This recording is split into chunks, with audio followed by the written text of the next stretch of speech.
Muy buenos días, estudiantes del grado sexto. Vamos a explicar un poquito en qué consiste el trabajo que ustedes deben realizar en esta tercera guía. Entonces vamos a hablar de la planta, que es la única que es capaz de fabricar su propio alimento mediante un proceso que se llama la fotosíntesis. Toma del suelo el agua, los minerales y los va a llevar hasta la hoja, donde se va a encontrar con el dióxido de carbono y se va a encontrar con los rayos solares. Entonces allí se produce el magnífico proceso de la fotosíntesis y luego todos estos elementos los va a distribuir nuevamente por la planta. ¿Cómo lo va a hacer? También gracias a los tejidos que tiene la planta. Vamos a ver entonces cada uno de esos tejidos, cuáles son. El primer tejido que vamos a hablar, entonces vamos a hablar del tejido protector o dérmico. Ese tejido protector o dérmico es el importante en la planta porque le va a permitir que no se vaya a dañar, no se vaya a lesionar, que los animales no lo vayan a dañar. Entonces se encuentra aquí. Este tejido protector o dérmico se divide en dos.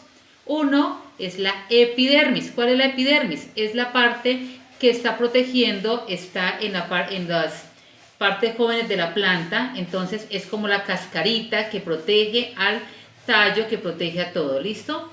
Entonces ese lo encontramos acá, en las papas, en todo también encontramos ese tejido protector o dérmico que es muy suave, lo vemos acá, listo, es el que está protegiendo. En ese tejido protector también encontramos otro, entonces la epidermis, pero también tenemos la peridermis. Hace la misma función, pero ¿qué sucedió? Este es un árbol ya viejo, leñoso, que de tantos años que fueron pasando, su tejido se volvió ya como en forma de corcho.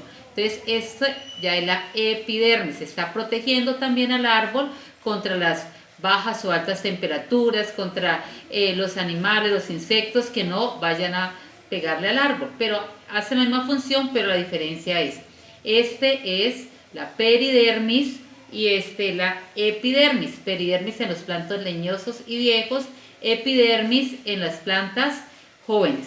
La encontramos ahí. Muy bien. Primer tejido. Segundo tejido que tenemos es el tejido vascular. Este tejido no lo vamos a ver tan bien como lo vimos en el anterior. Ese tejido se encuentra por dentro de la planta. Entonces, el tejido que va a llevar el agua desde la raíz, los minerales y todo hasta la hoja, por dentro hay un tubito. Ese tubito se llama el xilema. Luego en la hoja ya se produce el gran proceso de la fotosíntesis, donde todos estos elementos se han convertido se convirtieron en azúcares, en almidones, en proteínas que se van a distribuir por toda la planta por el otro tubito que se llama el floema. Entonces tenemos dos tejidos vasculares, el xilema y tenemos el floema, que es el que va a llevar a toda la planta las sustancias ya elaboradas. Muy bien, tenemos otro tejido muy importante que es el tejido fundamental. El tejido fundamental también se encuentra en todas las plantas y que nos va a ayudar. Nos va a ayudar a sostener la planta, a almacenarla, a darle madurez y viveza a la planta. Entonces, el primero de ellos, del tejido fundamental, es el parenquima. El parenquima se divide en tres también. Uno de ellos es el parenquima de reserva. Entonces, en el proceso de la fotosíntesis salieron azúcares, almidones, ¿dónde se van a almacenar? Entonces, parte de ellos se van a almacenar en las frutas. Entonces, aquí almacenamos las frutas, ahí están azúcares, ¿cierto? Almidones, tenemos la papita, que es donde se van a almacenar muchas de estas sustancias. De los almidones, allá en la raíz, se van a almacenar en estos tubérculos. Otro ejemplo, por ejemplo, el azúcar en la caña. Entonces, la caña se va a almacenar, ¿es en qué? En el tallo. Entonces, ahí es donde se almacena todo ese azúcar que salió del proceso de la fotosíntesis.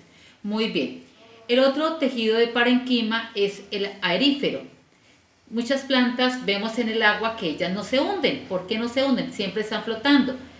Los paticos de agua, porque ellos conservan un tejido muy importante que se llama el parenquima aerífero y ahí reservan aire, lo que permite que no se hundan tan fácilmente. El otro tejido de parenquima importante es el acuífero. como el caso de los cactus, donde ellos van a reservar agua en temporadas de sequía, en temporadas largas, entonces ellos ahí tienen la reserva de agua para poder darle a toda su planta. Entonces esos son los tres tejidos de parenquima, de reserva, aerífero y acuífero. Muy bien, entonces seguimos con el tejido fundamental. Entonces el primero ya dijimos que es el parenquima. El segundo tejido fundamental es el colenquima. Todas las partes jóvenes de la planta tienen colenquima, que es el que permite que la planta esté viva. Los retoñitos en una planta naranjo, vemos que ella siempre está retoñando.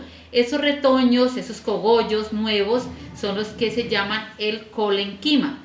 En una planta, todos estos de acá son colenquima porque esta es una planta muy joven, entonces tiene solamente tejidos de colenquima. Muy bien, pero en la planta, como les decía, por ejemplo en el naranjo, hay unas partes que son más viejas, que son los que le dan la rigidez. Este es el tercer tejido fundamental, el esclerenquima, que es el que le va a dar el soporte, la rigidez a la planta. Entonces ahí tenemos los tres tejidos, el parenquima, el colenquima y el esclerenquima. Parenquima es el que almacena, colenquima la parte joven de la planta y el esclerenquima el que le va a dar la rigidez a la planta.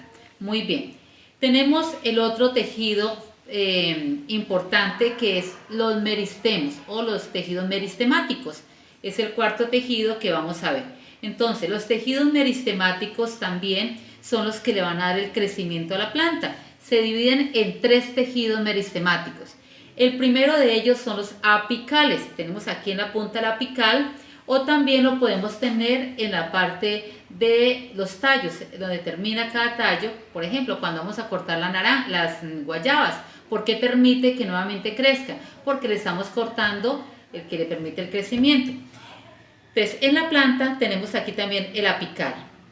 Si yo corto el apical, no permito que ella tenga un crecimiento longitudinal.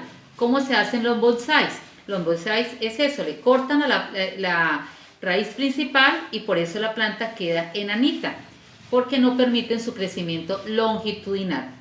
El otro tejido meristemático es el lateral, los meristemos laterales, que son los que permiten que la planta engruese. Cuando yo quiero que mi planta engruese, entonces yo le corto la parte de arriba. Le corto arriba los cogollos y ella empieza a engrosar. Hago que el tejido, el meristemo lateral empiece a funcionar y se ponga grueso mi tallo. ¿Listo? El otro tejido meristemático son los embrionarios. Los encontramos en las semillitas. Todas las semillitas son tejidos embrionarios. Ahí tenemos el embrión, que es donde va a salir la nueva semilla. ¿Listo? La nueva planta. Yo lo siembro, él es bastante durito. Todas las semillas son muy duras, entonces de ahí es el otro tejido que me va a salir y de ahí va a surgir la nueva plantica. ¿Listo? Esos son los tejidos que estamos hablando. Bueno, ¿qué nos va a quedar de tarea? Entonces leer muy bien la guía, tomar una matica de escoba que es la más indicada, de ahí podemos entonces señalar todos los tejidos protectores, el tejido vascular, el tejido fundamental y los tejidos meristemáticos. Buscamos a un familiar, le explicamos cuáles son los tejidos y ahí sí vamos a continuar con el trabajo que tenemos en nuestra guía.